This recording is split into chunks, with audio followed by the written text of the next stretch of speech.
Aucun parti ne milite vraiment pour une vraie décentralisation, un vrai localisme. Ce qui est vraiment dommage parce que les vertus du localisme sont nombreuses. J'en vois 3 principales que je vais vous détailler ici. Et je les appelle les 3 R.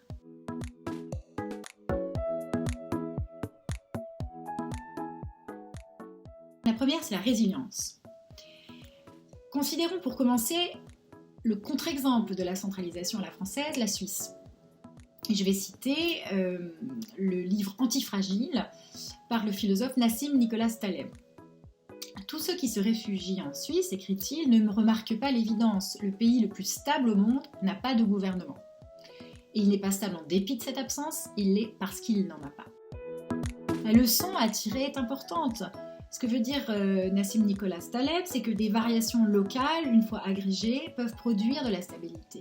Grâce au localisme, en fait, les mauvaises idées restent locales, parce que le localisme les empêche organiquement, en rendant le gouvernement central incapable en fait d'appliquer de force de grandes idées qui sont impraticables à tout le territoire.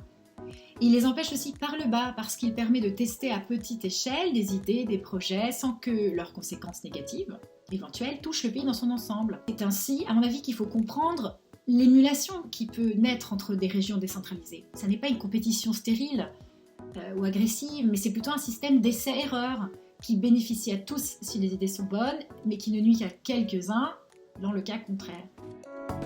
Je pense aussi que dans un pays décentralisé, un mouvement comme les Gilets jaunes n'aurait jamais pu déstabiliser le pouvoir comme il l'a fait. Imaginez que la hausse de la taxe sur les carburants, qui a mis le feu aux poudres, s'était produite dans une seule région française.